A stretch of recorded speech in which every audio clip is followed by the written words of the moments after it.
Madame la Présidente, mes chers collègues, les travaux que j'ai conduits dans le cadre de ce rapport budgétaire pour avis montrent que le dispositif France 2030, doté de 34 milliards d'euros, est un plan qui présente des défauts majeurs de planification. Je me suis particulièrement penché sur deux thématiques stratégiques, la santé du futur et la construction de véhicules électriques en France. France 2030 n'est pas un plan qui répond aux besoins humains et écologiques en raison de nombreux manquements. Pas de réflexion sur la sobriété. Une stratégie industrielle incohérente qui ne tient pas compte de l'aménagement du territoire, pas plus qu'elle n'identifie de filières stratégiques. Un manque de moyens évident, loin des préconisations du rapport Pisani-Ferry qui évalue à 66 milliards par an les investissements nécessaires à la bifurcation écologique. Trop peu d'exigences écologiques et sociales. Je propose donc de conditionner les aides versées aux grandes entreprises. Enfin, la démocratie est la grande absente de ce dispositif. Aucun débat parlementaire pour le créer ou pour en définir les 10 axes stratégiques. Son évaluation est aussi très partiale. Je propose des mesures pour équilibrer le comité de surveillance de France 2030.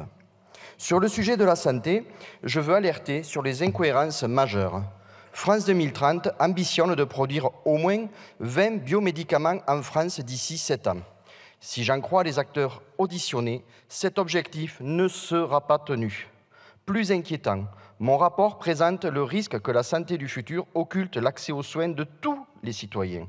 Les traitements innovants sont révolutionnaires d'un point de vue thérapeutique, mais ils sont en général facturés très cher à l'assurance maladie. Ceci alors que notre système de soins est déjà en proie à de graves tensions d'approvisionnement en médicaments, d'un manque pathologique de moyens et d'une pénurie de soignants à tous les niveaux. Il y a aussi le problème de l'approvisionnement en médicaments du quotidien, comme le paracétamol ou l'amoxicilline. Pour y répondre, le gouvernement ne compte que sur l'augmentation des prix des médicaments comme l'amoxicilline ou encore annonce un possible doublement des franchises pour inciter les industriels à produire en France. Plutôt que de faire payer les ultra-riches de la santé, vous préférez faire passer les gens à la caisse. J'ai formulé plusieurs propositions dans mon rapport pour faire mieux. Appliquer la licence d'office, des mécanismes de transparence sur l'argent public versé pour en tenir compte lors des négociations sur les prix, créer un pôle public du médicament pour produire des médicaments du quotidien à un tarif abordable et échapper aux pénuries.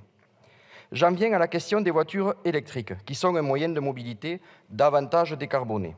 J'alerte sur le risque d'une France à 2 vitesses dans l'accès à la mobilité. Cette France à 2 vitesses pourrait tout d'abord résulter du prix des véhicules électriques. Il n'y a pas de perspective de véhicules électriques produits en France à moins de 25 000 € de prix d'achat.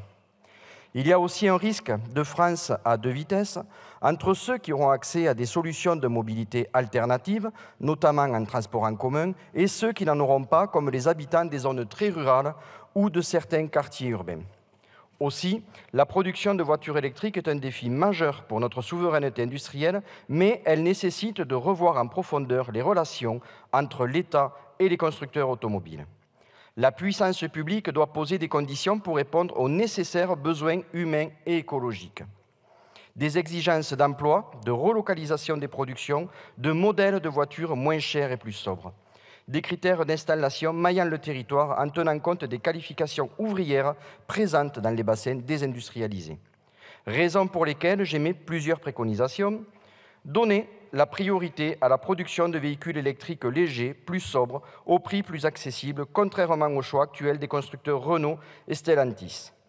Développer les mobilités alternatives et un service de transport collectif public qui est la tâche du gouvernement. En raison de ces nombreux manquements, je vous invite à voter contre les crédits accordés à France 2030 et à nous saisir de notre rôle de législateur pour que le Parlement soit enfin associé à des décisions qui engagent l'avenir du pays. J'aurai l'occasion de défendre plusieurs amendements sur des sujets majeurs comme la démocratie du dispositif, la conditionnalité des aides ou l'accès universel aux soins pour tous qui, j'espère, seront votés cette fois-ci. Merci.